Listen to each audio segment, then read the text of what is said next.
now. Beautiful. Okay, right. Thank you, guys. Thank you and welcome back to the Zim Property Investors community. Thank you for the guys that are on the call now. Thank you for the guys that are watching on our YouTube channel. And today I've been sharing this information for the past couple of days in different platforms. Today we've got Alfred, who's going to be sharing some really, really cool stuff. I've been seeing what Alfred's been doing for the past year or so. It's really, really good stuff. So we're really excited to have him as part of our community today to share his information.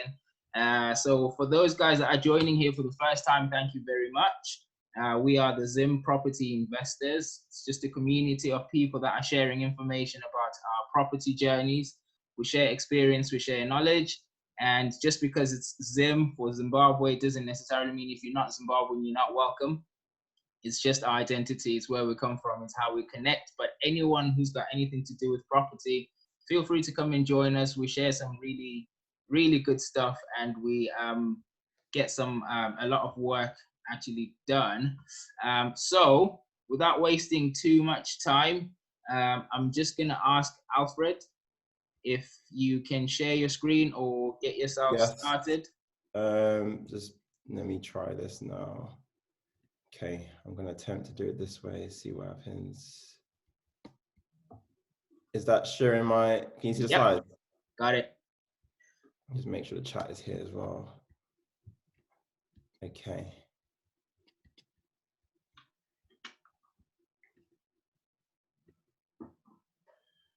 Okay, perfect. So hi guys, my name is Alfred Dzadey. Before we start, I want to quickly put a slide up just to want to show you one of my favorite quotes, just kind of give you a feel of who I am as an individual and what I believe in. So I just want to say, like, if it's important to you, you find a way. If it's not, you'll find an excuse. And this is written by a guy called Ryan Blair. And you understand, as we've gone through my journey and what I share with you today, why this quote is very important. It's a principle of mine to be successful in property and be able to move forward. So quickly, brief introduction, who am I? So I previously studied aerospace engineering at university, at Hertfordshire University. It was a straight master's degree. I went into uni thinking, yeah, I want to be a pilot, but quickly found out the lifestyle, the money required to kind of pursue that career was quite intense, and it wasn't suited for me moving forward. So I just finished off doing an aerospace engineering degree and left it as that. Doing that degree, I did realize as well that I didn't want to be a technical engineer and be a specialist engineer. It's more, I wanted to manage people. So I wanted to kind of work from a management point of view and manage engineers. So even towards my final year project, I swayed towards being a project manager of that project delivered back at uni, which then landed me my job as a contracting job. So came out of uni, got a contracting job at Jaguar Land Rover as a project manager. And I was managing projects anywhere between 5 million to 200 million. This was pretty much like a 5-year span for me. I'd been contracting for 5 years. And now I'm pretty much full-time as a property investor developer based in the Midlands. So to be exact, I'm based in Rugby, but I invest in Coventry. And I'm also the director of Real Property Ventures, which is my property investment company. So what am I doing in property? So I'm currently focused on building a portfolio full of HMOs simply because cash flow, and at the time when I was deciding on getting involved in property, I wanted to understand, or I wanted to find something, a vehicle which resonates in the form of a wealth building strategy, meaning I have assets, and 2, something that's high cash flow in. I didn't want to do the buy to let simply because it didn't correlate to what I was earning, and it didn't excite me. It was I just don't feel like it's worth my time based on what I'm earning. If I wanted to kind of replace my income, it would take me a lot longer to do it through the buy to let strategy method. So what was next best in line? HMOs, a bit more challenging, a bit more experience required, but nothing's impossible. Nothing's impossible. You just got to have the right people around you if you want to pursue it. So a bit about how I go about buying properties. So I mainly focus on looking for residential properties, which I can convert into HMOs. So these are usually 3-bedroom plus with 2 reception rooms. I know with that, at least I can look to at least get 6 bedrooms out of that property by going either into loft space, doing rear extension, side extension. These are ways where I can try and maximize the properties to get the best value out of it. So I always look for properties whether it's an end terrace property, because I know, again, I can maybe get a side entrance. So these are little clever little things that I look for when I'm looking for properties to try and add value and maximize the space of the property. So the main way I actually increase value in the property is by literally increasing the floor space. It's great, like adding certain features to kind of obviously increase the value of the property, but nothing beats increasing the floor space. If you can generally show you've added 10, 20, 30 meters squared onto a property, that's space that wasn't there before. You can't argue that. It's definitely value add. Whereas if it's like more interior design stuff, they could argue, well, nobody cares about interior design. It's more, I mean, does it fit within the area? I mean, if it's yours crazy designs, gold taps, whatever, and nobody else has got similar design to that, then it's like, well, they might not appreciate that. But with floor space, nobody can tell you, oh, you've converted loft space and tell you that's not worth anything. There's no, I mean, there's nobody can tell you that. So definitely look to add space by, definitely looking to add value by adding space to the property.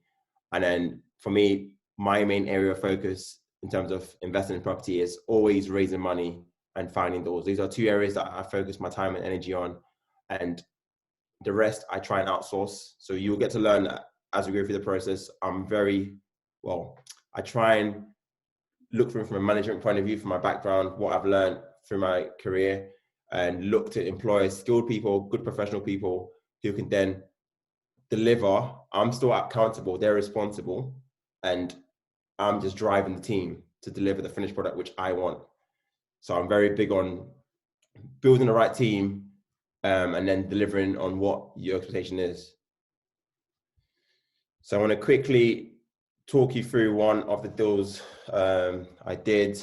So this was a 5-bedroom HMO, an old tired property, which I'll show you pictures of in a sec. The current landlord at the time wanted to exit the market. They just wanted to retire and just basically start selling off their portfolio.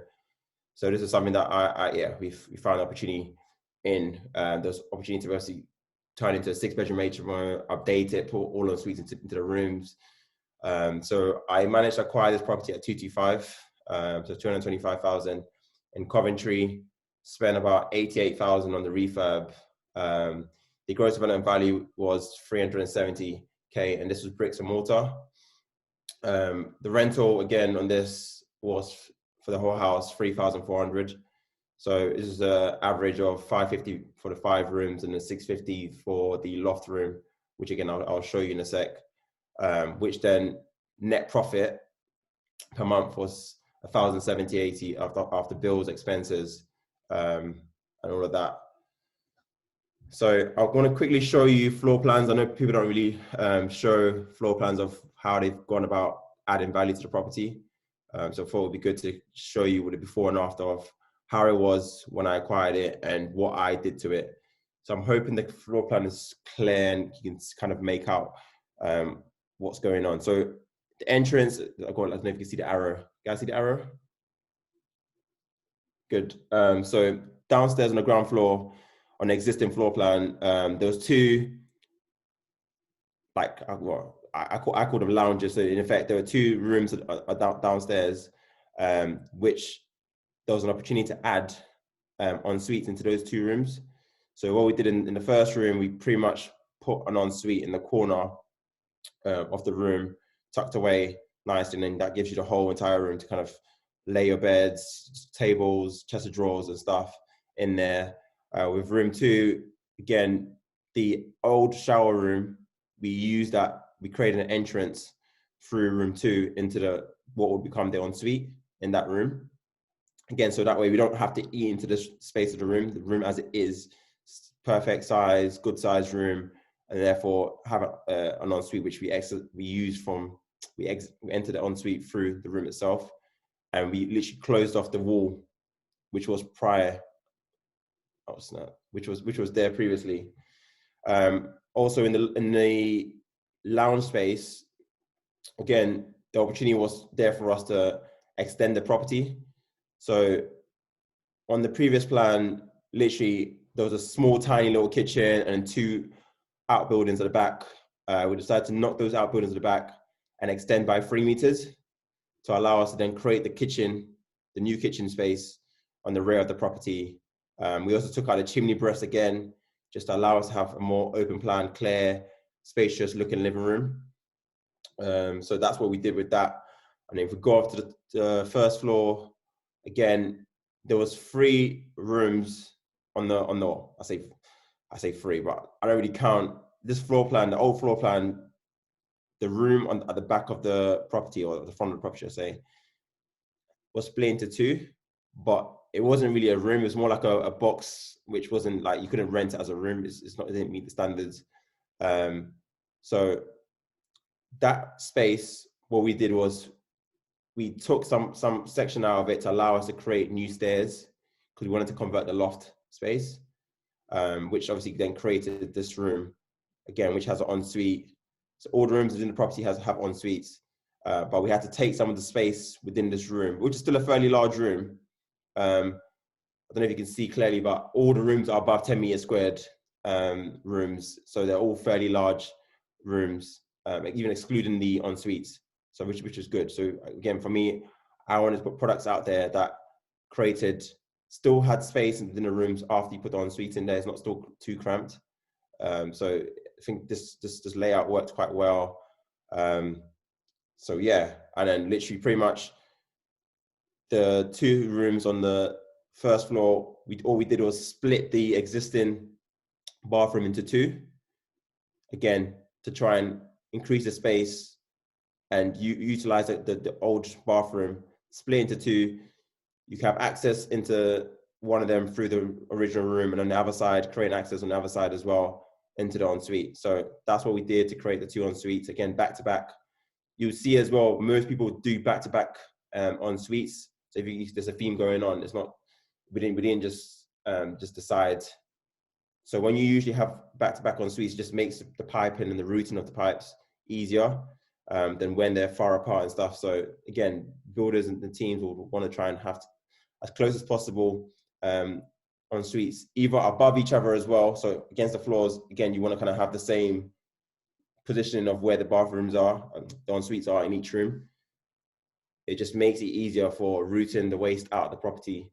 So that's the reason why as well, why it's been laid out like that. And then the loft space was, again, a massive room, big room we managed to create. And with this, we managed to get a planning gain to allow us to have 2 people within this room. So this is actually a 6-bedroom house with 7 occupants in there, 2 residing in the loft space. So again, it's something, if you have the opportunity to create a big enough room, you could get planning gain, which allows you to then have more than 2 people within that space. So just want to quickly show you some before pictures. As you see, it's not the usual tired, really rundown property. As you can see, it's still, obviously, it's outdated, but it's still, some people would argue this is even maybe a good to go, but in my opinion, it's not, and needs updating, and just more interior design and touch-ups, and obviously providing the en-suites, again, which is a plus. So that's probably the main work that need doing. But to be fair, most of it, we went pretty much, I would say 80% back to brick. I'll show you the next slide. This is during the works when we expose everything. So here you can see the new extension. So previously it was just that outbuilding there. You can see what we did was brought it back all the way to match the next door's extension. And again, this is when the roof was exposed.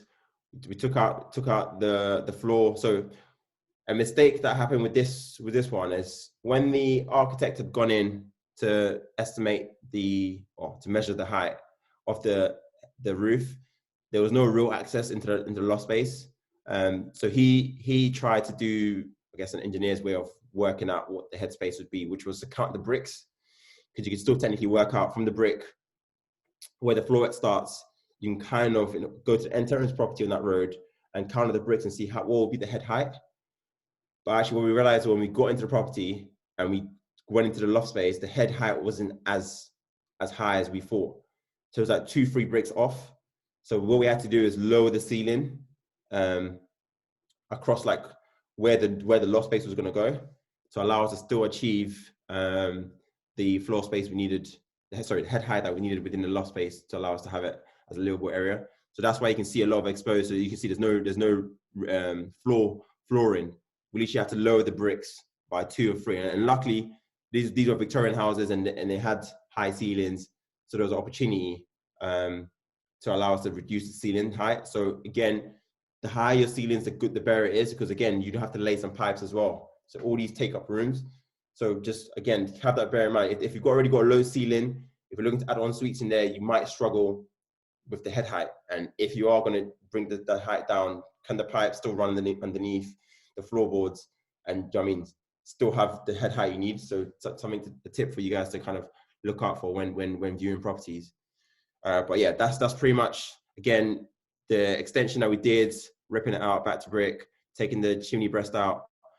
This is what it looked like, and yeah, you can see it being updated as we move through the new loft space here, and then just move on to the final finished product. This is what we designed it to be. So the lounge area, again, we wanted it to have a nice homely feel to the property, open plan, bit of a trendy hashtag kind of young youth feel to the property as well. Again, we just wanted to kind of create a homely feel. So yeah, you'd argue, yeah, we spent a bit more on the kitchen to just, to be fair, it's still a standard kitchen. I think just the little touches which kind of create the look to give it a more expensive look. It's not much more expensive. Do you know what I mean? These are still standard kitchen, just fancy gold bars, the letters, they're cheap additions to add. Obviously it all counts, it all adds up. But again, it just creates a look. And when people come in, I want them to be wowed with the lounge, living area, the kitchen, because again, that's what attracts them. Obviously the room's got the right size. Again, they're wowed by it. Usually the selling point is the kitchen lounge area. And then when they enter the room, it's already sold. So again, it's just spending a bit more money to kind of get your end tenant to appreciate the property the minute they walk in and fall in love with it. And that's what you're trying to achieve when you design your properties. And I'll strongly advise as well, you dress them and get them looking good and get some professional pictures taken for marketing purposes. Because again, everybody wants to kind of know if we generate leads in terms of tenants, you need to put some pictures that they like or they feel like it's worth going to see. So definitely put some pictures out there when marketing, some good pictures out there when marketing it.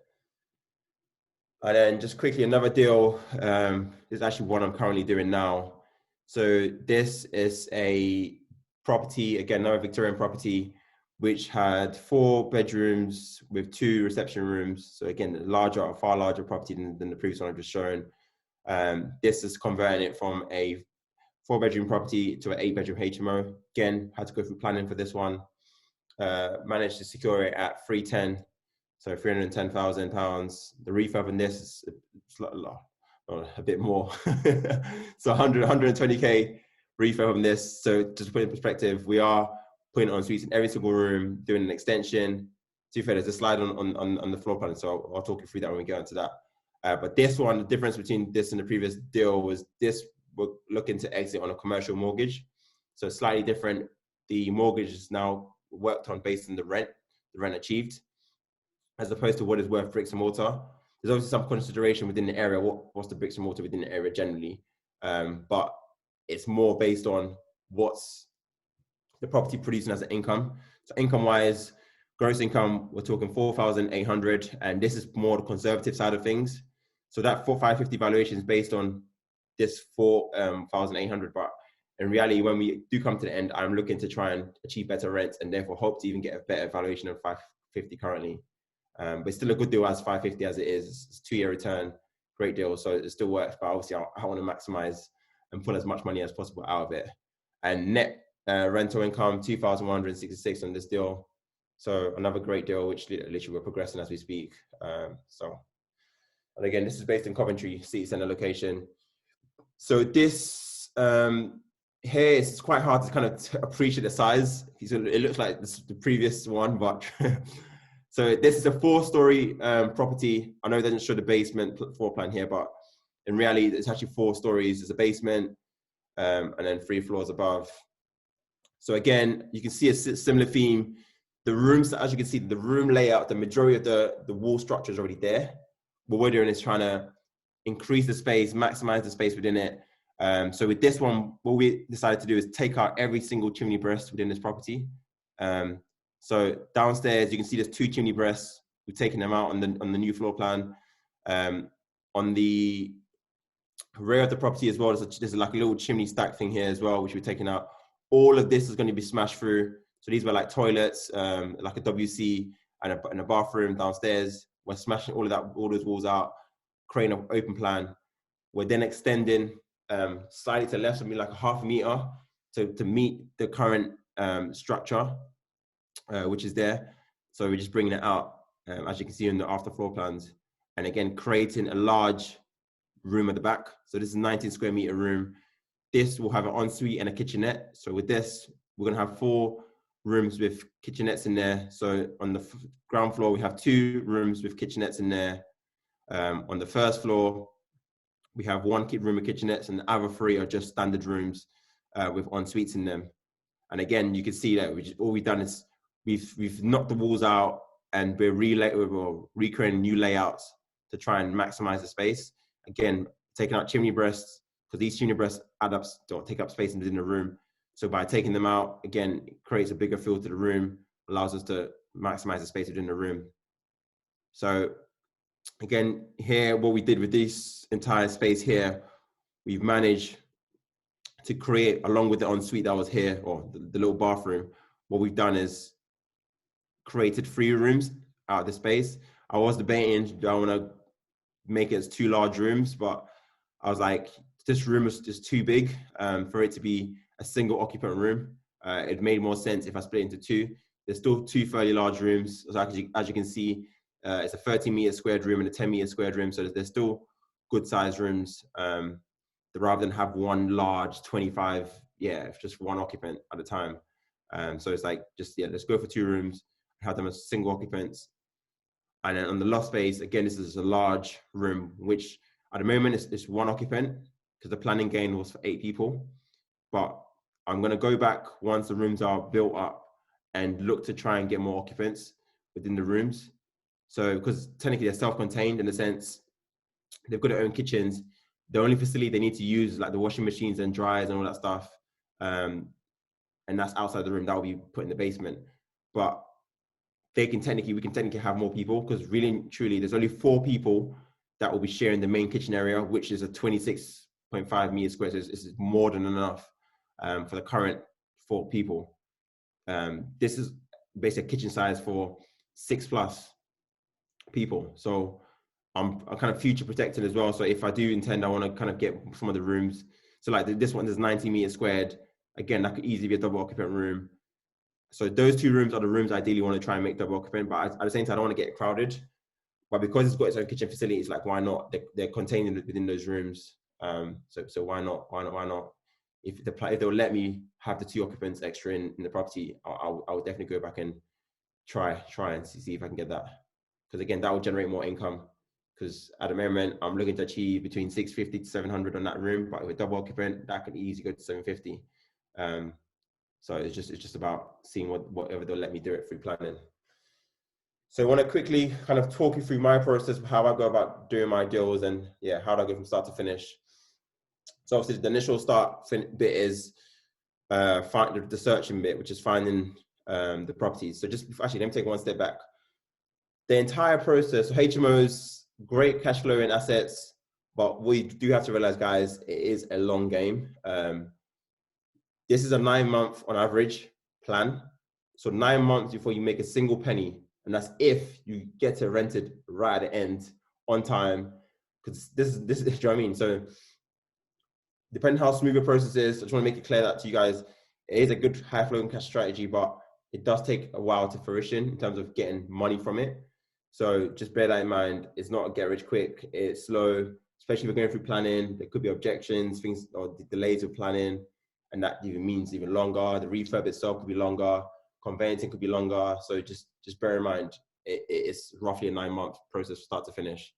So from me finding a property, I always do my research, desktop research at home, going through my due diligence in terms of numbers, rental income, looking at the planning portal to see what's been achieved on the road, or even looking on Google Maps to kind of see what's been done in the area. People convert the lofts, people put dormers at the back, people converted, people done any rear extensions, side extensions. These are all precedents that's been set within the area and gives you good confidence that what you're about to try and do to this property has been done before and has been achieved. And you can find that information on the planning portal. So that's how I do my due diligence and understand what can be achievable within that area or in that street particularly. So again, with finding properties, I find my property, I source my properties through agents.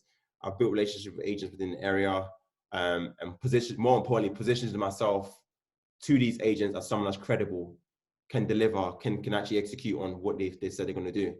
So it's how you speak to your agents in an initial call. Don't go in and say, oh yeah, I'm a professional property investor. That means nothing to them. Build credibility by saying, look, just even if you have to kind of position yourself in a sense that you've got properties in the area, or you've got build teams currently doing a refurb in the area, and just name a few streets. Just be clever with your words. Like you can just say, look, I've bought on this road before. They know the name of the roads, especially if in a popular area. They know the name of the road. So you're going to preach to the guys from the area, or might not be from the area, but he knows the name of the streets. He knows what the properties are worth. He's got a build team. He's positioned himself as someone that's credible. So all these things, when you start bringing these things up, saying, yeah, look, I'm looking to build my portfolio up. We're just doing one at the moment. I want to add some more. I'm looking for some more to buy. It just sounds more credible. You don't need to say the words professional property investor. They know from what you just said to them that you're a professional property investor. So you're trying to get them to call you that by what you just told them. Does that make sense? Rather than telling them, because anybody can tell them I'm a property professional investor, but that doesn't mean you are. Do you know what I mean? It's how you talk to them, how you speak to them. That's what positions you as a credible person. So again, from finding the property, do my desktop research at home. Once I'm happy with figure, I would want to call up to ascertain from the agent if the vendor is happy to accept my offer. So starting out, I think it's good to do the viewings, get familiar with doing viewings, learn what to look for. But I've got to the stage where I don't need to do that anymore. I can pretty much, I want to be able to sit from my house and be like, yep, is the vendor interested? If they are, I'll come and view. If they're not, there's no point of us. I always say I don't want to waste your time, because I value your time. I don't want you to come out. And obviously, I don't want to personally come out as well, knowing that the vendor is not even interested in the offer that I want to put in. So I always try and get a gauge before I go to the viewing. So I know that if I go to the viewing, or he's already agreed that they're willing to kind of accept a ballpark figure around that number. So then at that point, I know it's mine to lose. If I go in and the building's as is from what I've seen on the videos or the pictures, then it's a done deal. We're securing this and moving forward. So assuming you get the offer accepted on the property, my next step, literally my architect, same day, next day, I'm usually preempting them anyways, that I'm viewing a property, they're interested in the offer, they're interested in my offer. I'm going to view it. Just in case I view it, what's your availability like? Because I want you to get in the ASAP to get the planning, the architecture drawings and stuff done so we can submit for planning. So I want them in as quick as possible, because I want this process to be as short as possible. So over the time, I practice and know how soon and when to get people in. So the minute I've gone in, happy with the builder, architects getting in, 1 day, 2 day max, get the drawings. Of the drawings, depending on the workload, the turnaround usually is within a week. The actual doing the work doesn't take that long. It's just the workload he has around him. He has to manage this coming in along with the work he has around him as well. So just bear that in mind. It's usually a week turnaround, depending how busy they are. And then from there, once the drawings have been submitted and you're happy with the plans, happy with what's been proposed, you then look to submit that to the planning portal. Again, the architect will handle that for you. You don't need to be involved in that. And then again, once they submit it, there is like a validating process. So it's not just, it doesn't end there.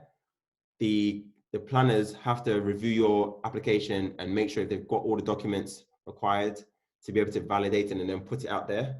Once it's been validated, it's an 8-week process in Coventry.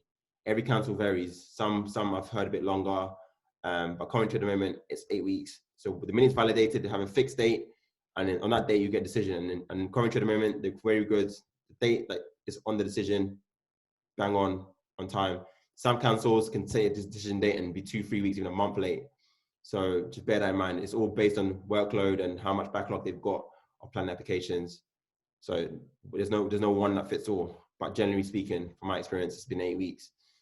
And then at this point, I take the risk and I begin conveyancing. So when I say conveyancing, this is me getting instructing my solicitor to start doing this, all the searches. Again, searches take a few weeks to come back, but I want to kind of start going through that process, because that again, waiting 8 weeks, I want to start getting the lender on board, solicitors on board, going through any details that need sorting out, rather than waiting for the planning game to come in and start all of this, because that would just add on more time. Do you know what I mean? So I'm trying to, so this is risk money at this point. Well, your risk money is the planning you paid for, because if you don't get the planning, then you can't proceed with the deal. And also the money you spent on your searches, which is really a few £100s, but it's still money committed. So at this point, you're probably in it about almost just under two grand. In my case, anyways, you're just in it about two grand. So assuming you get the planning, and you get the planning gain, you now instruct the valuer. Again, you could do this bit at risk. You could get the valuer in. So if a broker is engaged a lender and they're happy with the terms and you want them to value the property, the problem is them going into the property without the planning gain. It's like they don't know what the end goal is, because you're saying, okay, you're going to get a planning gain, but you haven't got it yet. So they can go in theoretically based it on if you were to achieve it. But if you didn't achieve it, then you've wasted your time and you've wasted money. So they can play out two cases, where one is, if you get the planning gain, this is what it's worth. One, if you don't get the planning gain, this is what it's worth, but it's going to cost you more money.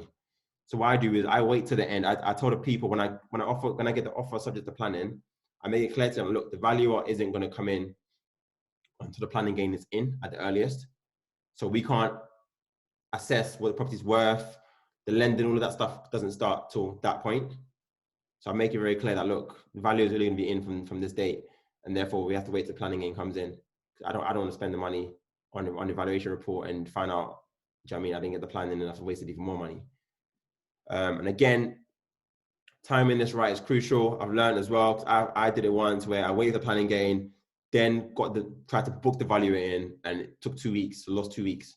So the lesson here is so you got a decision date, book the value, in principle, book the value in the day after. So if the planning gain does come in, then you tell them, yep, you're booked in, you're still booked in, come in. If it's not, cancel plan, sorry, planning didn't come in, so therefore don't need your services anymore. So that's what I would say to that. And then at this point, once the surveyors come in or the valuers come in to value the property and create a report, that's again a week turnaround. I am in this parallel getting the structural reports made. So I'm sending the floor plans, what we intend, what walls are taken out. They will then create the structural calculations, which I will then give to the builder. So then obviously they need to understand what kind of support system we need if we're taking out walls. So the structural engineer, building controls, all of that is being instructed at this time. Because I know at this point we're progressing the deal, the valuation reports come in, we're happy with it, we're progressing the deal, and I'm going to start instructing these people to get ready. And obviously in parallel, the financing elements happening with the lenders. We're going through all their questions and answering their questions. And then in parallel as well, the build team are firming up quotes. All of that is being firmed up. What else?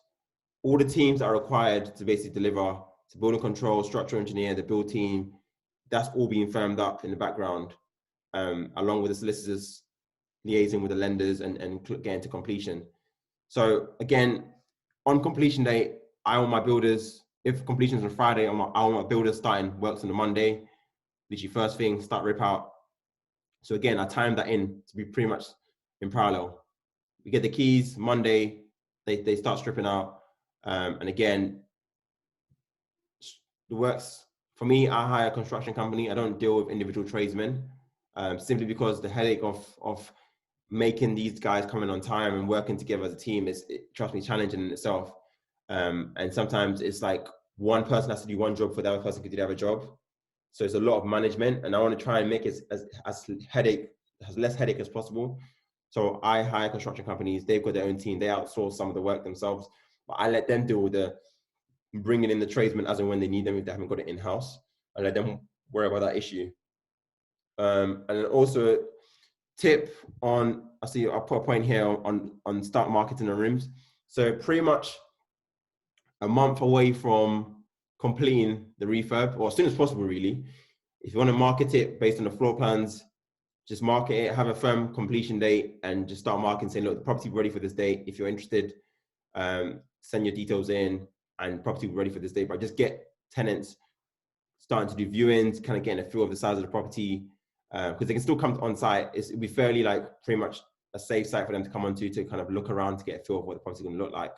Obviously, you can show them previous pictures of, or similar pictures of what you intend for the building to look like once the works are done, so they can get an idea of what kind of property this is going to be like. So the sooner you can market, the better. So a month before completion of the refurb, start marketing to the rooms. I think it's sufficient. That's 4 weeks to get your rooms tenanted. And then similarly, because you're on a bridge, or if you're using a bridge, you want to try and get the refinance booked in as soon as possible. So again, to be able to refinance on a commercial mortgage anyways, you want to have some of the rooms let out. So let out by a form of signed AST agreement. And again, if you can get the refinance process kicked off literally a month before, you're preempting the value of being able to be booked in for when the refurb is done. So literally the day the builders walk off site, say works have been done, the value is walking in the same day. So that way, I mean, everything's done to time.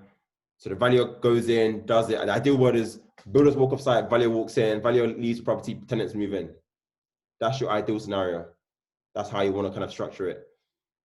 But obviously it's easier said than done, but that's how you try and make the process as efficient as possible. As you can tell, there's a lot of movement, there's a lot of teams involved, a lot of people involved. So the sooner you can, the more efficient your process is, the better result you achieve at the end.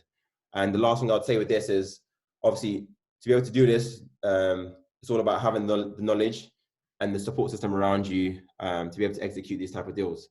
Because yeah, there's a lot of moving parts, and support system is massive on being able to go through this, because there is loads of hurdles. None of this is smooth sailing. Just to put it out there as well. Yeah, there's the issues after issues after issues which you have to resolve, which kind of brings us nicely onto the next slide. What kind of skills do you need to be able to invest in property and do these type of deals? I think number one big skill for me is being a problem solver. You need to be someone that knows how to overcome problems, knows how to kind of look at a problem and understand the root cause of it and fix it. And this is very important for me even when I'm selecting team members. I don't want a team that I have to bring up the solution to every single problem. Do you know what I mean? I want them to highlight the problem and for us to brainstorm it. But again, the solution is coming from them. And these are all principles I've learned from working at Jaguar Land Rover, being a project manager. I'm a project manager. I'm not a technical expert. If I'm the one telling you how to fix the problems, I'm sorry. I think I don't need you. I don't need you working for me. Do you know what I mean? That's the way I see it. So I hire my build team. They've got to be very solution orientated, deliver above, do you know what I mean, expectation. These are all attributes that I look for in teams. Same as solicitors. Are they someone that you have to chase all the time, or are they proactive? Same with a broker. Is your broker someone you have to come and call in to make sure things are moving, or are they the one chasing you to say, have you sent your documents to solicitor? Has this been sent? Has this been, do you know what I mean? These are the kind of people you want around you in your team. So problem solving can be made easy if you have the good team around you, and you generally as well being solution oriented person and not fixating on the problems, but rather how do we overcome the problems. I would also say you need to be in a way people's person, because property is a people's game. Unfortunately, you have to interact with people. So being more sociable, being more engaging with people, knowing how to handle different people, that plays a massive part in being able to successfully do this and get it end result. Again, a strong mindset is absolutely required, especially with deals like this. This is nothing, to be honest. This is HMOs. The bigger development is, the more headache, the more problems, the more hurdles you have to overcome. So having that strong mindset and feeding yourself again with the right information to kind of keep boosting your self-belief, your energy levels, because things go wrong. There's delays, there's issues, there's disputes. You could be someone that's not really strong-minded and feel like this is too much for me, I want to give up. And you can't be giving up when you've started something. You have to see it through. So having that strong mindset to be able to persevere and have the persistence to keep going, even when things aren't great, you're not feeling like it. I mean, you have to have that strong mindset. So definitely keep that mind fed, whether it's reading books, surround yourself with people that are strong-minded so you can gain some of that energy from them as well. I would say as well, can-do attitude has to be. Like, I would even go on better and say whatever it takes. Because I'm a strong believer, wherever it takes. Once you're in the deal, once you're committed to doing something, it's wherever it takes now. How do we get this done? Stop thinking of why you can't do it. Start asking the question, how can you do it? Who do you need to become? What does it take to be able to do the deal? These are the questions you should be asked. These are like problem solving. It's all related. They're all interrelated. Like, I mean, they're all linked. These are all problem solving skills. And I'm grateful, obviously, for me being an engineer, coming from that background. Day one, that's what we're taught. Your job as an engineer is to solve problems. And this is why in this world, engineers are like, you're always going to be valued people, because you're people that can fix problems. Anybody can fix problems, you're going to be well rewarded for it. So definitely can-do attitude, whatever it takes, massive skill set if you can have that, or attribute. And again, team management for like massive one. Communication is basically around communication, being able to work with different people and handle different people. So again, these are all transferable skills from working with different classes of people, because everyone at work you meet has a different personality, has a different attribute like to them, like how they work. So my engineers I used to work with, I know the good ones, the one that you can kind of let go and they can run with things get done. You haven't got to chase them. There's ones that you have to keep an eye on. So understanding each person, how they best work, and as much as possible supporting that you can't change people. You never try and change someone. All you can do is add value. So whether it's you coaching them or directing them or being more involved, then that's what it is. But you can't, I mean, you got to manage the team as best as possible with what you got. And obviously, the better your team is, the less headache you have, the less management you've got to deal with. If that makes sense. And creative thinking, I think this one is a gem. And what I mean by creative thinker is, so it's all about, I guess, relating to problem solving. When the problem arises, there's always multiple ways of resolving the issue. And there's not always a one way of doing it. There are other ways. You can be creative with how you resolve the problem. So don't just be like one way of thinking. There's multiple ways. Just if you need to tap into your network to find other solutions of how to overcome the hurdle, then do so. But you've got to be creative thinker. Even if it's financing deals, if you have to borrow money to kind of get the money there in the pot, get the deal done and look to repay it as soon as possible, whatever it takes. So as you can tell, like all these attributes, they're all interlinked. But being creative with your ideas, your solutions goes a long way in property. So next, I want to kind of give some tips. It's a massive topic, raising finance. Everyone's big, or should be one of your skill set areas which you should be focusing on. Never feel like you have too much money, because I don't care how much money you have. If you're serious about investing in property on a scale, you will run out of money. If you give me £1 million, I can go buy £4 million of a property and I'm bound to zero. Then what? If I don't know how to raise money, I can't scale any more than that. I'm stuck. Do you know what I mean? So you've got to be able to learn the skill of raise. Even if you've got money, learn how to raise money. And if you can't raise it, at least you've got the backup is there. But what do you do in a situation if you haven't got the money? You have to learn. So just either way, learn. And the way I go about doing it is tip number one, tell everybody what you do. I know it's such a cliche statement and it sounds so simple, but people don't really share this. I don't know, some people just feel shy talking to people about this and telling them, look, they're investing in property and the value they bring to the table and all this stuff. Just tell people. And you don't have to even like directly tell someone individually, just by showcasing the work you do. So whether it's on social media, whether it's on your WhatsApp pictures, anything. People are like nosy anyways.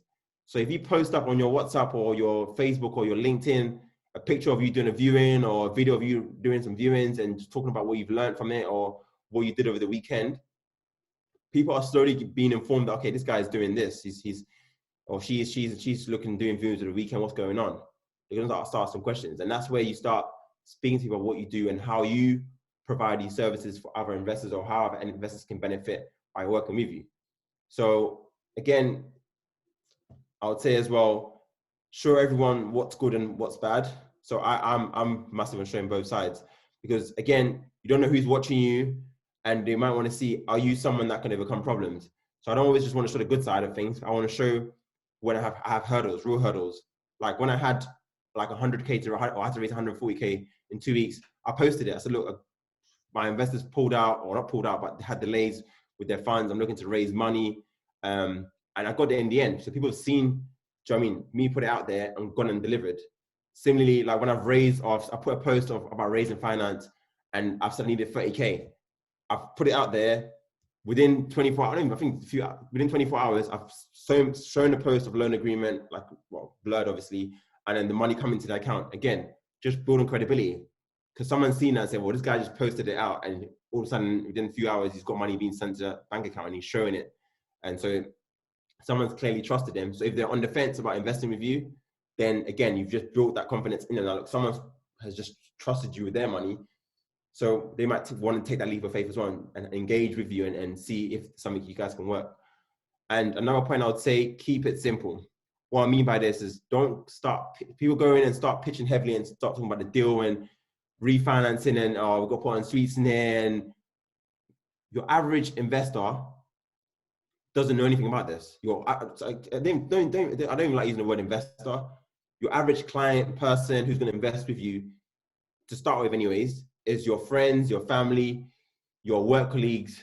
These are people that might not have any clue about what it means to even refurbish a property. They might have bought property, but it's not the same as buying a residential property. It's a completely different ballgame. So don't go into the details of you buying property. Rather, just tell them what it is you do, but don't. So literally, if they ask them about what it is you do, you buy a property, you do it up, and then you look to rent it out. That's nice and simple. Anybody can understand that. If you start talking about, oh yeah, we're going to change some layout, put some en-suites in there, extensions, they have no idea what the hell you're talking about. It just sounds complicated, and then there's a fear of not knowing, and therefore there's already a barrier of, oh, I don't know what you're talking about. Can I put money towards that? Like, do you know what I mean? So you want to keep it simple English, very simple, that anybody can understand, a kid can understand. And that way it's more inviting, it's more engaging for the person who might not be involved in this day to day. Because again, these people might be career oriented, family oriented. They don't really invest outside of work. They just work and save, work and save, work and save. So just keep it simple. And then also this whole selling through and not direct. So again, you just got to be clever with it. Nobody likes being pitched to too heavy because like you're just out there to get their money, out there to get their money. No. So at work, people forget you spent, or maybe not now because we're in lockdown, but prior to that, a lot of your time is spent with your work colleagues. So when they're asking you, oh, how was your weekend? Don't go and say you were watching TV and watching Netflix. I don't know. Say, look, I was meeting up an investor to secure 50K investment for a 6% return. They were interested in working with me because obviously they've got some money set in the bank account, and they thought, you know what, they might also give it to me where they can utilize it, get a better return. So you're telling them about what it is you're doing and what you're seeking from your investor, but you haven't told them they're looking money from them directly. You're just telling them how your weekend went, which was that. Or you've been on viewings, or you've been on a seminar to learn about property. Do you know what I mean? Or you've raised some money over the weekend, and even if you haven't, just say, look, I've secured 50K at 6% return. Investors really happy because for them they were earning 1% in the bank or less than 1% in the bank, and this is all going into you're psychologically like you're just planting seeds in their heads, and they know that you're doing this in the background. So over time, they might not have the money right there and there, but over time they've now got that in their back in their mind. They might think, you know what, Alfred's doing this, he's offering other people money.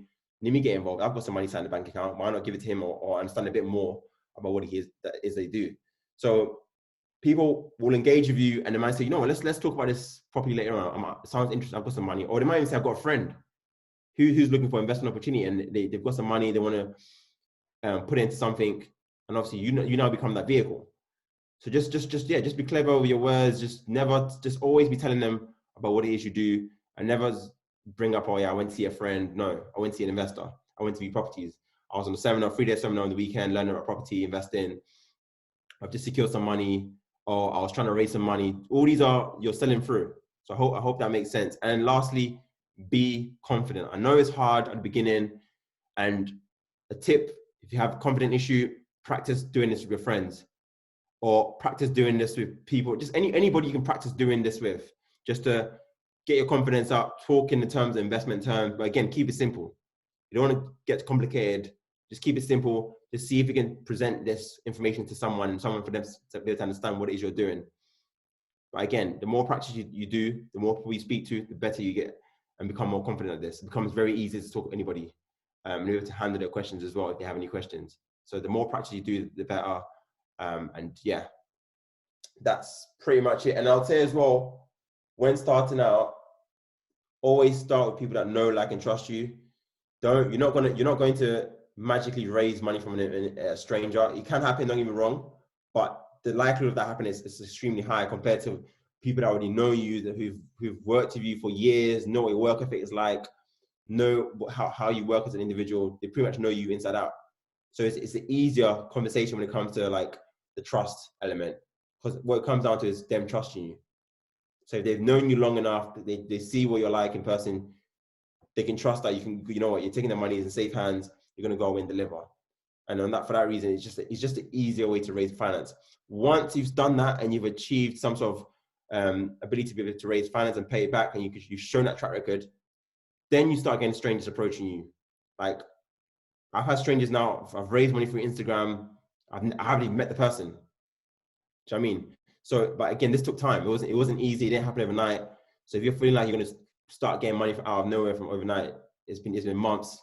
Do you know what I mean? Of putting the content out there, showing myself, going through the hard work, overcoming hurdles, all these things are attributes that people are looking for. And once they see that, because again, seeing is believing. Like, do you know what I mean? If someone, it's all good someone talking and saying, "Oh, yeah, I can do this, I can do that, I want to buy a property." But until you see them actually doing it, you don't believe it. And once they see you doing it, the belief system kicks in and like, you know what, Alfred is doing what he said he's going to do. He's actually achieving exactly what he said he's going to do. Let's have a proper sit down with him and see if we can work together. And that's what you're looking for. So it's a compound effect. Don't worry if things aren't happening or nobody's approaching you in the first 6 months, a year. Just keep going. Keep going. People are watching. People have money. There's no one thing. There is no shortage of money, and that's a fact. Absolute fact. There's too much money out there. Even people don't even know what to do with their money. There's fear. There's lack of education about investments. People are fearful of loaning money out.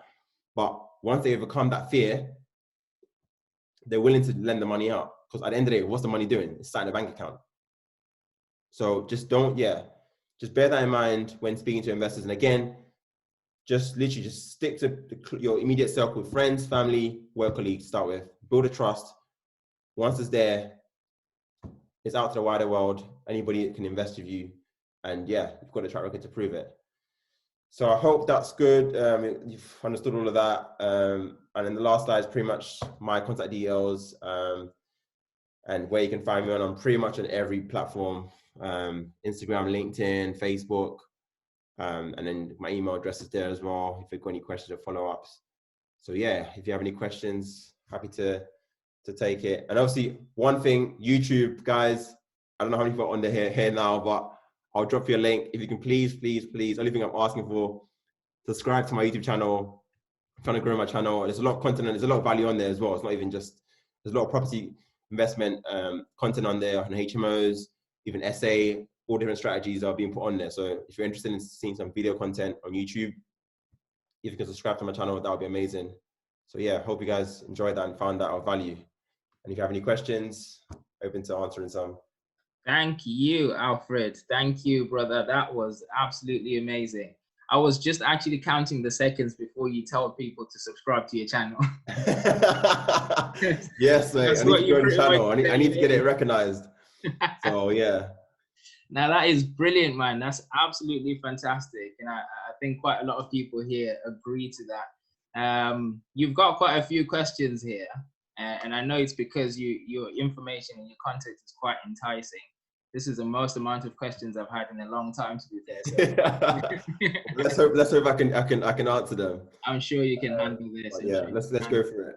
Right, I'll start off with a couple of mine that I'd actually written down. Yeah. As you're going along, we've spoken a couple of times. I know what you're doing. You know what I'm doing. And this is mainly for our viewers as well, because some of the information you're sharing is stuff that we've touched on and you've highlighted in a completely different way, which is really good. So firstly, at the beginning, you talked about how you identify a 3-bed with 2 receptions and you do some work to it to turn into something a lot bigger. Yeah. There's quite a few people who would find a 3-bed with 2 reception rooms and think, okay, that's already an HMO. I'm not going to do anything to it. Just turn one of the receptions into a bedroom, right? Yeah. What makes you decide to then make it something else? How do you decide to do that? So for me, I want to maximize the space. So if it's currently a 3-bed, 2 reception room, I know worst case 5-bedroom, easy, done. What I then do is I look on Google Maps, Street View, where you can see, or the 3D view, look on the road. So if I want to understand if the loft can be converted or not, I look on the roof line of all the properties that are on the same road and look to see if I can see Velux windows. So you see little square cutouts in the roof. That's how you know a loft space has been converted. Again, if you see a dormer at the back, so you guys know what a dormer is, it's like a new structure on the roof to kind of increase the head height of the roof. So you know the roof's all slope. So again, it's more of a flat roof and it can go as an L shape and create 2 rooms in a loft space. So that's another reason why people, so you look to see what's been achieved. And all of this is under PD. So if it's up to six people, 6 occupants, 6-bedroom house, all of it's under PD. So you can do it. Do not need to go planning or what? Assuming it's not Article 4. So Article 4, again, if you know what Article 4 is, Article 4 is direction from the council to kind of stop you converting a property, which is in planning terms C3, into C4, which is HMO, or any other purpose, change of use. So you have to go through planning on that basis. So it's not everywhere. Some councils do have it, some don't, but it's looking to be enforced in across the country where they feel like there's a lot of these houses are being turned into HMOs and they may feel like it's getting a bit saturated or the area is losing its identity. So that's what this is in there for. But again, you can speak to your council and understand why they're bringing Article 4 within the area to kind of see how best to mitigate. So again, it's a problem. If the Article 4 is in there, you want to see, okay, I still want to invest in this area, but how do I overcome it? And the only way you can understand that is by understanding what the root cause is. So why have they put Article 4 in the area? If you understand that, then you know how to get the planning game. So that's another tip there.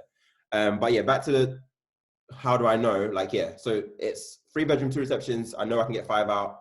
I know I can potentially get a room in the loft space depending on how high the ceiling is. And I do that by checking the streets.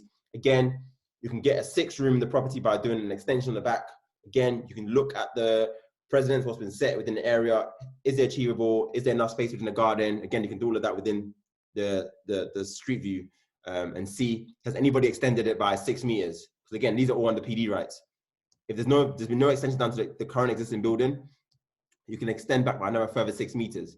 So if you've got the lounge kitchen area, which meets amenities, then you can potentially put one at the back of the property, like I have on the 8-bed. I put a room at the back because I have enough room in the middle to be able to convert to still have the lounge and the kitchen area, which still meets the requirements for that number of people who live in that same property. So these are the little checks I'm making, which is all desktop. I haven't been to the property at this point, and I'm assessing, what can I do with the property? Awesome. Now that is really, really insightful. Thank you very much. Thank you, Google, for sharing the link to. Thank you, Tavo, Google, whoever put it in there. Thank you. Appreciate it. Okay, next question on your process, which was really detailed. That's some really good stuff. You go through the process of finding the property, and then you actually make an offer in that. In making an offer, how do you decide what the purchase price is? Good question. So I look in the area. Again, you want to go with the most recent comparables, sold comparables within the area. Again, you want to compare it to the floor space.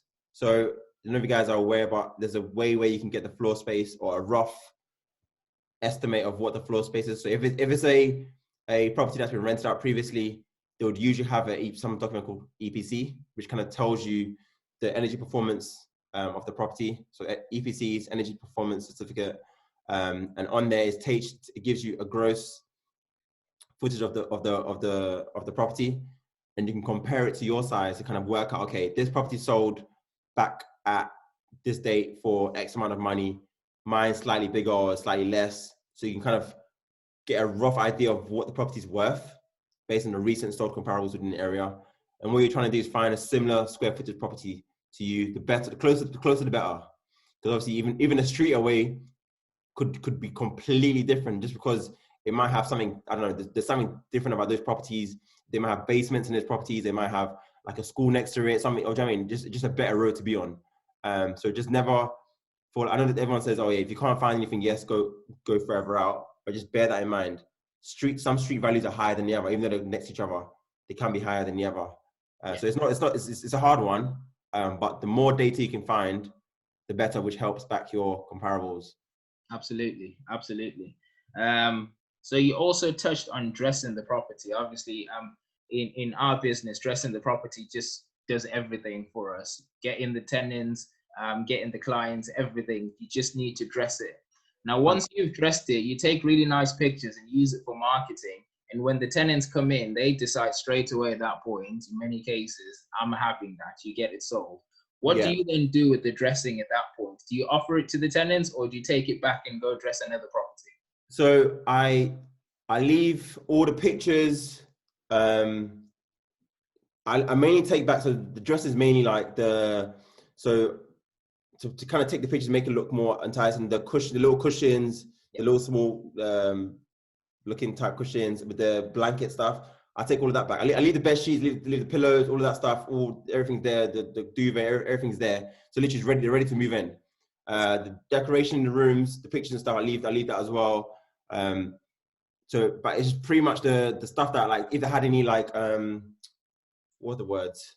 Any sort of items that were kind of just there to kind of stage a room. So if it's like a little, I don't know, what we've done previously, like little candles and stuff. Yeah, candles and all that stuff. Yeah, I take that stuff out. Yeah, because that's just they're going to do their own thing to the room anyways. Yeah, they're going to redress the room how they feel. Yeah, that's a good shout. That's a good shout. The reason I pointed that out is some of our guys on the call and some of the guys that are listening, once they've done their HMO up, whether they're actually doing the type of thing that you're doing or it's a rent to rent and they dress it up, sometimes I can see the pictures are just bare. It's just like the bed there. It's just the wardrobe, it's the chair and the office type thing. It plays a part, making sure that you dress it, give them an image of something that you could make that room to be as an idea. So they actually, you know what, that is amazing. And then if they want to keep it as it is, you can actually do that. If they ask for, can I have this stuff? Yeah, I'm like, there's the receipts. If you want to pay for it, by all means. But if not, then yeah. So yeah, that's an option. But I've in the past returned the stuff, or if I want to keep for the next house, I can keep some stuff. But some things I would return it. I'll just use it for staging purposes and return it. Exactly. Yeah. Tip here: Amazon, best people to kind of buy stuff and return it. Easy, no issues asked. Money's back in your account before they even receive it. So it's quite straightforward. You can buy the stuff. Obviously, you have to have the capital up front to buy stuff. But once you're done with the dressing and you're done, you want to take the stuff back. You can return those stuff and reclaim the money back. So absolutely. Now that's really good. One last one from me is, there's a point that you touched on, which is something that I talk about quite a lot, and I think it's really important. I'm glad you pointed it out, about telling people what you do. Yeah. And it's, I know you touched on it quite a bit. I just wanted you to go back into it and just let me know how much of that played a part in your business success. Massive. Like I said, so when you're starting out, when you're even telling people, like, oh, when the first time you kind of decide you want to start getting involved in property, obviously people have known you prior to that. Yeah. So when that change happens and they start seeing you do viewings and stuff, they're like, what's going on? What the hell are you doing? Like, it's not you. Why are you doing this? So this is where you want to try and start pushing this stuff out.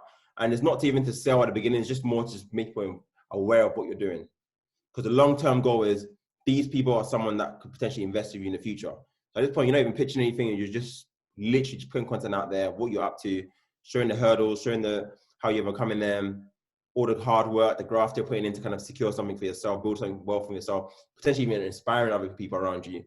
And for me, that was massive. Like, people were like, oh, you're going to raise money from your social media. I'm like, what do you mean, how? How are you going to raise money? I didn't believe it. Oh, no, I didn't believe it. But at the time, it's like, nothing was happening. It just take months and I think, but it all paid off in the end, because I get random messages. I've been following your journey for like I'm like, who the hell are you? Like, I'm never, I didn't even notice you're following my journey, but yeah, thanks for following and thanks for the kind words. But it's helped massively. I've literally raised money from strangers that I've never met, still haven't met. It's by Zoom calls, social media.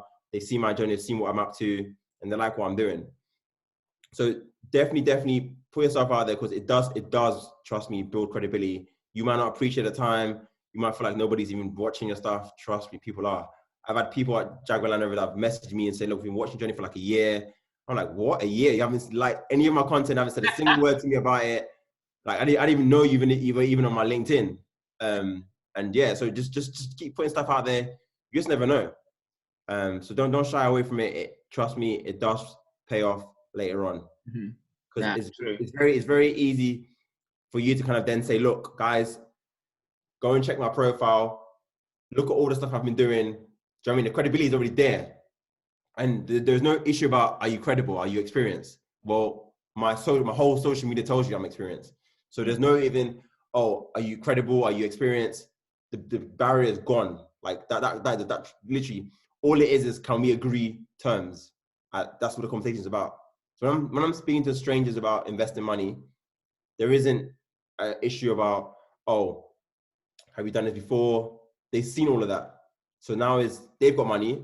They know I'm seeking money to do deals. It's now, can we agree on terms, whether it's the interest rate, how long for, all that stuff, the amount of investment. That's what the conversation is about. We don't even need to talk about the deal. There's no deal to talk about. You know what I mean? It's you're loaning money, you're getting a return. I'm burning for X amount of time. There's a loan agreement in place. We're both signing it. I'm using it for the purpose of buying and refurbishing property. Done. And this is what I'm saying. You can make your life easy.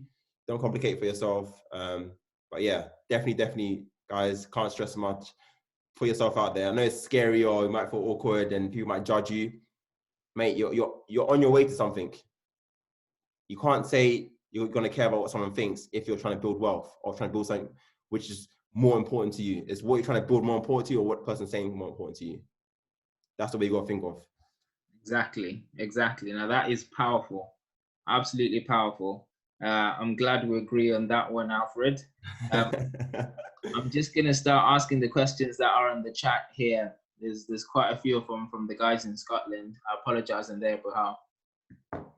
So first one, for your property acquisition, do you mainly look at the market, or do you also do off-market deals? At the moment, all agents only. I'll build a relationship with them, and power of relationship is, again, once you bought from them, just stay close and keep tabs, because they know you've delivered. So like, I've got 2 agents that I bought from, and they're the ones feeding me deals. I don't need to go anywhere else. I don't need to do any direct to vendor stuff. Don't get me wrong, the better opportunity is to direct to vendor stuff.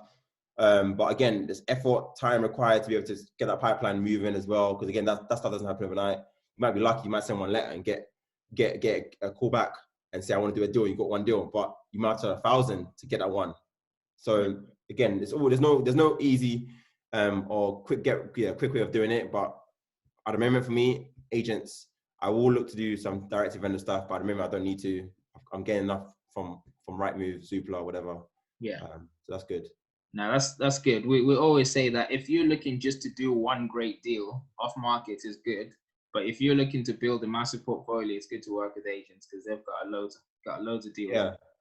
Because we're forgetting as well that they're spending the marketing money to find the people that are looking to sell. Obviously, yeah, it would be great if you can get in before them, because then they ain't got paid. Yeah, I mean, you can agree a better price maybe, but it is what it is. Yeah. No, I hear you. Can you explain the difference between a commercial valuation and bricks and mortar?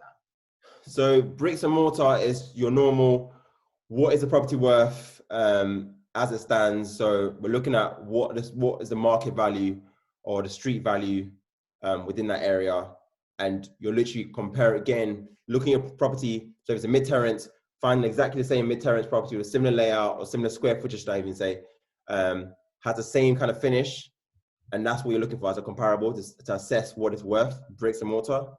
Commercial valuation is based on the rental income the property provides. So commercial is more like a business, and again, is usually on properties that have 7 occupants and above. So if you have a property that has seven occupants, because for you to have 7 occupants in property, you have to get something called sui generis planning gain. It's different to a residential. So you're moving away from a standard residential property, and therefore it's a unique class, and therefore can't really be seen as a residential. Even though it's still housing people, the use change is now seen as something completely different, and therefore has a better case to fight, to say, look, it's more of a business, more of something to run as a business, as opposed to just a residential home, and you can't easily turn it back into a residential home. Okay. So yes, just put it commercials, rental income is how they value it, and obviously again, it's based on a multiplier within the area or the yield within the area to be able to work out what it's worth commercially. Okay. Hope that clarifies that, guys. Next question is, how long does it usually take for planning permission? I think you might have touched on that. Yeah, 8 weeks in Coventry. I want to state, like, yeah, in my council, yeah. Everywhere else is different. Again, whether they're on time or not, that's different. You have to speak to investors or even look on the planning portal to see if the dates had moved and stuff, because they'll log all of that. They log everything on there. It details when it was submitted, when it got validated, when it got approved. So you can tell how long the process is. Absolutely. And I think for a lot of things that you do, it's good to have a contact in the council to get clarification for a few things, even with the Article 4 that you're talking about. 100%, yeah. Okay, so I've got a question from Jay, and I think quite a lot of people can relate to this. I wouldn't have an idea on how to go around deciding on how to alter the property layout, never mind determining the number of bedrooms and where to put the bathrooms, etc. This is when you're going through the design itself. Yeah. So who can I involve and how much do they cost roughly? So what I did when I was starting out is I started to so again, networking is massive, just to say, guys. So just networking with people, understanding what they do. I don't try and reinvent the wheel. I try and find who's done it, how do they do it, and try and learn from them. If you have to pay, you have to pay. If you can find a way to get answers from them, great. But everybody's time is valuable. So however you go about accessing the information, that's on you to figure out. But the point is networking with people. So what I did was I started networking with people that did these type of things, whether it's conversions from a 3-bed to a 5-bed or 3-bed to 6-bed or 7-bed, whatever it is, and start to understand how are they going about understanding the layout. Because at the beginning, it's quite hard to kind of imagine how do you turn this property into a HMO with all-in suites. But the more times you see different floor plans and see different architectural drawings, that's how in your mind you start seeing and visualizing, okay, if the property looks like this, I know I can, and the room sizes, I know I can fit this in here, I know I can do this with it, I know I can extend it. So the more familiar, the more deals you look at, the more confident you become with the floor plans. So it's good getting an architect in, but your architect's only as good as the way you instruct them. Similar to any of the team members, they're only as good as how you instruct them. So your architect's gonna ask you, okay, great, you show me a property, what do you want to do? Because he's here to deliver a service. He's not here to tell you how to best maximize it. Don't get me wrong, the good ones will tell you and give you clever ways of doing it, but that's not their job. That's just an extra service. So if you've got a good architect, they could provide you that service and tell you, look, rejig this room or move the kitchen to here. You can get a room here, do this, do that. But the instructions still need to come from you. You still need to say, look, I want to try and get 10 meter square size rooms in this properties minimum, with excluding the en-suites. Maybe 2 on the downstairs floor, 3 on the upstairs floor, maybe 1 in the loft. That kind of conversation needs to still come from you. They can't just go on a blank canvas and say, well, just tell me what I can do with it. Like, well, we can do anything with it. We can turn it into flats, we can turn it into, do you know what I mean? They can do all types of things to it. So you still have to have an idea of what you intend to turn the property into as a starting point. Then they can advise to say, look, this is feasible, this is not feasible, or we can't get 5 in, we're going to struggle, you're going to lose some space in this room. So therefore, are you still happy with this? And it's for you to then direct them. Yes, I am. No, I'm not. Can we do something different? So the architect is the touch point. But again, your architect isn't going to do it for free. If you're lucky, you can find an architect that will kind of help you kind of in the initial stages of just kind of get an idea of what to do with it. Great. I have built a relationship with my architect, so I can take him to I can tell him to look at any property deal, propose something to me, and not pay a single penny. But that's because I brought down 4 or 5 plans with him. So, do you know what I mean? The business is there. I'm bringing in business. I'm referring it to other people. Yeah. So he doesn't mind doing things because he knows I'm good for it, and I'm going to bring in more business either way. So he just does what I want basically. But starting out, yes, you want to try and build this team and build relationships so that you can, in the future, benefit from it. Absolutely, absolutely. And to answer the price, so sorry, the cost of architectural. So again, it varies. But for me, these drawings I'm doing, they're about, I would say £400. Well, I say 400. It's £800 in total to get the drawings, all of that done. Then it's a further £500 or just under £500 to submit it to planning. So to get a set of drawings, it's 3 bed to 6 bed, 4 bed to 8 bed, about £800. I think £850 tops is what I paid for my drawing to get done. And then obviously he deals with this whole planning submission and dealing with the back and forth. If it's just general drawings, I think you can just get away with about £400 or £500. Just if you just want drawings to have it all to hand and just give it to the builder, then yeah. If you haven't got something to submit to planning and stuff, it can be cheaper. Yeah. At the end of the day, they're just resketching the floor plan, measuring it out. They might charge you for having to come on site. You'd have to travel, but it's £400 or £500. Some will charge as high as £1,200 and all that. I've heard of that. Yeah. But there are architects that will do it for lower because at the end of the day, it's just drawings. Exactly. I think the tip there is knowing that your architect is doing a lot of stuff for you for free. So if we have drawings, we come to you, you give it to your architect. Sounds like a plan. Let you know, my architect is a busy guy. So this is what I call him in advance. Again, I know my team. Yeah. Understand your team. I know he's busy. I can't rock up last minute and say to him, Andrew, I need you to go to this. You can tell me, sorry, mate, next week. I'm sorry, I got too many. So if I know I'm getting close to doing a deal on the property or getting offer accepted, he's already aware. The location, plan something in your diary. If it does happen, then at least that slot is available. You're going. Do you know what I mean? Not now, last minute, or Andrew, can you please? It's not happening. It's fully on site, another site doing something else. Do you know what I mean? He's a busy dude, to be fair. Actually, last week, a string of stuff to do. Yeah. Our next question is from Shiona. So I noticed you're going through planning applications before completions. Are you setting planning acceptance as a condition for completion? Yeah, so all of it is subject to planning. So again, you can't do this with a property that's just come on the market like 2 weeks ago, 2 months. These vendors are not motivated. They're going to tell you to go away. Why the hell would I wait 3 months for you to get us back together and get planning again, and then another 2 months to get the purchase over the line? 5 months. I'm going to wait it out. Sorry. Thank you very much. So all the people I've bought from, they've been motivated. These are when I go on Zoopla and Rightmove, whatever, I don't look for properties that come on the market straight away. They're the last ones I look at because I know everybody's putting the offers in. I was like, yeah, you guys, you do that. Because I know they're going to keep saying, no, it's just new. Yep, thanks for your offer, but we're still waiting. We still haven't got other options. So at that point, do you know what I mean? There's options. What happens is they keep saying no, thinking someone's going to come and bring the offer they want. But then what happens is the people that offered initially might have gone and bought other properties. So they're no longer interested in that property. So that property is now just sat there with 3 months, 4 months, thinking, damn, I'm struggling to get any viewings. No one's interested in this anymore. Yeah. So at this point, this is where I come in. And I say, yep, great. I see the property's been on the market. Look, I'm an investor who's bought multiple properties in the area. I'm looking to increase my portfolio size, and therefore I quite like your property. I know exactly what I'm doing with it. I've got a team ready to move. But for me, I need to go through planning. So at this point, I can decide to maybe offer them, and my offers aren't even necessarily like a cheeky offer or anything like that. It's more people have come in and put those offers in, and they said no in the past. But now they're getting motivated, like, you know what, this isn't moving, it's taking too long. Let's just go with this and just get this over the line. We know he can buy, he's got the proof of deposit, everything.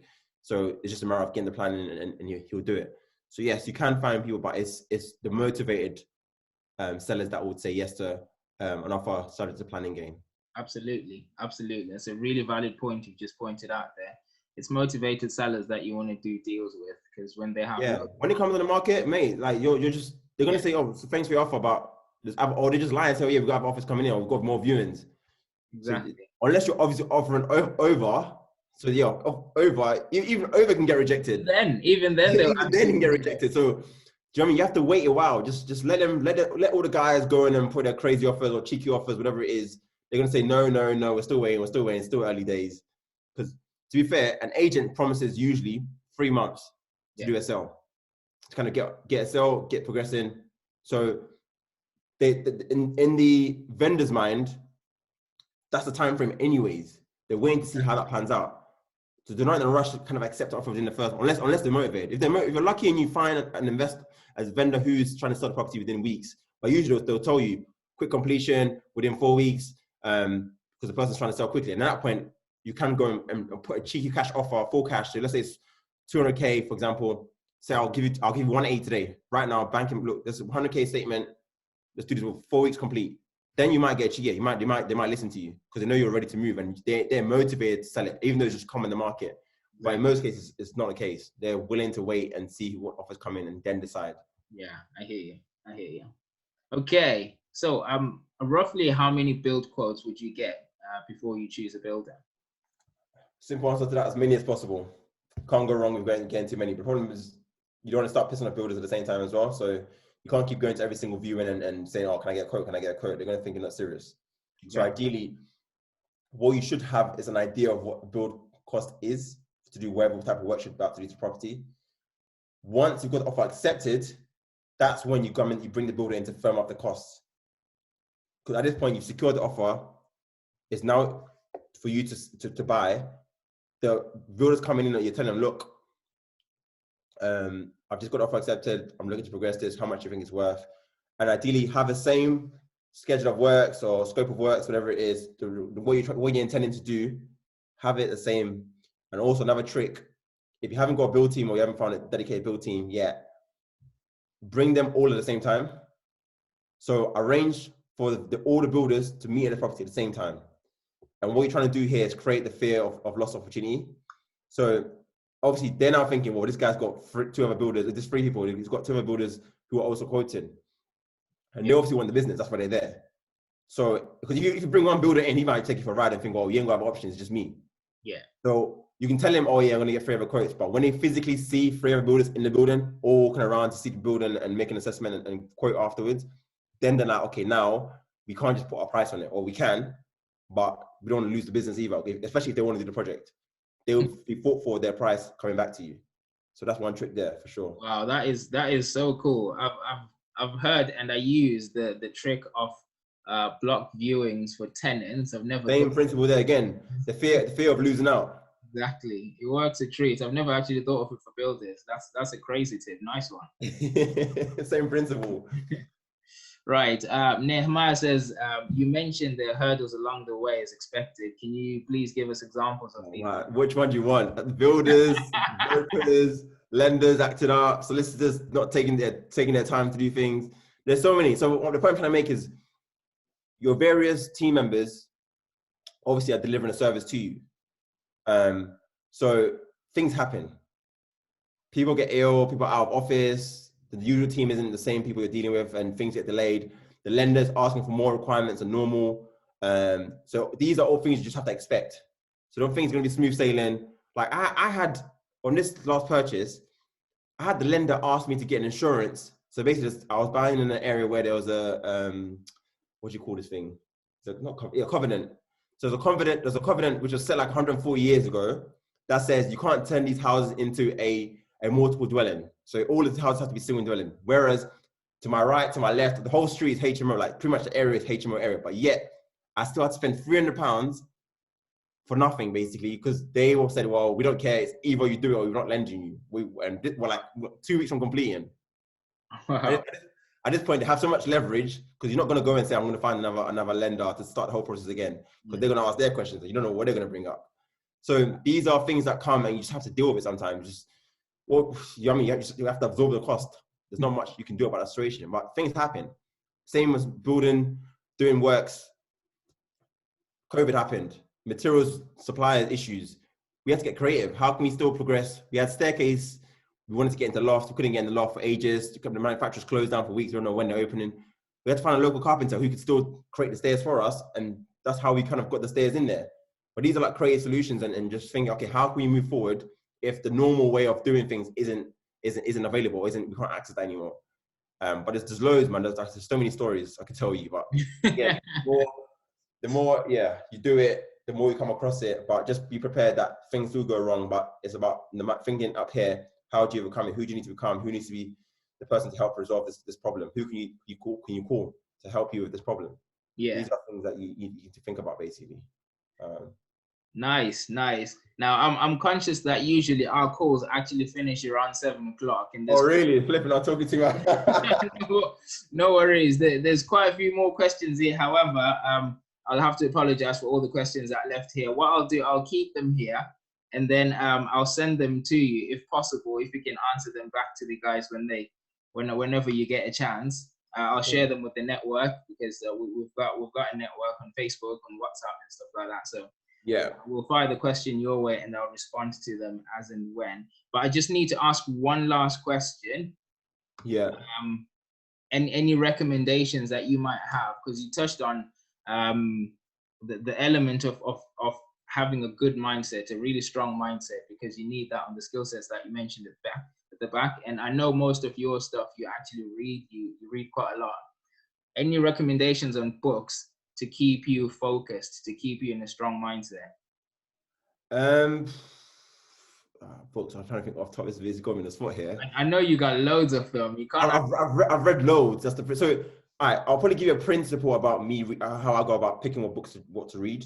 So I always say there's no point in reading every book in the world. There's no value add in doing that. You're just having more information for no reason. What you should rather do is, what's the current problem you have? Is it self-belief, procrastination? Is it learning about financial education? That's what you then go and type into Audible or whatever, or Amazon or whatever, and find books around that subject matter. Does that make sense? And then you go and purchase that book and acquire that information. So one about focus, I can't. What's the 12-week year or whatever? 12-week year, yeah. Yeah, I think 12-week year. That's again focusing on how to stay focused and achieve your goals. But I've read loads of books, man. Like there's loads. I can't remember every single off the top right now. Because you actually read them at 2 points and they actually just whiz past like that. Well, there's that as well. So again, to kind of absorb the information quicker. Because again, I'm not looking. So when I read a book, another tip for reading books, I don't read a book to try and understand the whole book. Yeah. I'm looking for one gem. That gem I find, I want to implement in my life. And for me, that's a result. Because every time you read a book, trust me, you'll find something you like, where was this? Like, where was this in the book? I didn't hear this last time around. So just go into the book looking for one action you can implement, and then work on that. Because there's no point absorbing too many information, but you can't absorb every single thing you learn. Like it's just too much. Exactly. The one thing, implement it, make it a habit, find the next information, repeat, and keep going. Absolutely. Now, I really appreciate that, Alfred. And I'll speak for many people here who have already typed in the chat as well. That was absolutely amazing, as I expected anyway. So really appreciate your time, really appreciate the information that you've shared. And thank you very much to the guys that are on the call right now, and all the questions that you've asked, your participation, really appreciate that. And thank you to the guys that are watching on YouTube. So we are going to share this video, just letting you guys know we're going to share this video to as many people as possible. Obviously, if you find this video on YouTube, feel free to share it with as many people. And I know you agree that the value that's been shared is absolutely amazing. And I'll speak for Alfred as well. Please go on his YouTube channel. The link. Oh yeah, please. It's the only thing. If you enjoyed this and you found value, you got 1 cent from it, all I'm asking for is if you can please subscribe to my channel and get other people to subscribe. There is actually value on that channel as well. It's not even just it's not just like a lifestyle channel. There's a lot about property you can learn from that. Me showcasing my projects, other people's projects, me interviewing other people, and answering some property questions as well. So which might be already be answered on there as well. So definitely check it out if you haven't. Exactly, and I will speak on his behalf. That YouTube channel is absolutely quality. There's some really good stuff from there. Thank you. So definitely go on there and subscribe, guys. Thank you very much, guys. I hope you guys have a fantastic week, and hopefully any of the stuff that you've learned here, you can actually start implementing. And if you've got any more questions, fire them our way, and I will send them over to Alfred, and I will get some answers for you. Appreciate it, guys. I'm just going to unmute you all to feel free to say goodbye, and we'll get going. Oh, thanks, Alfred.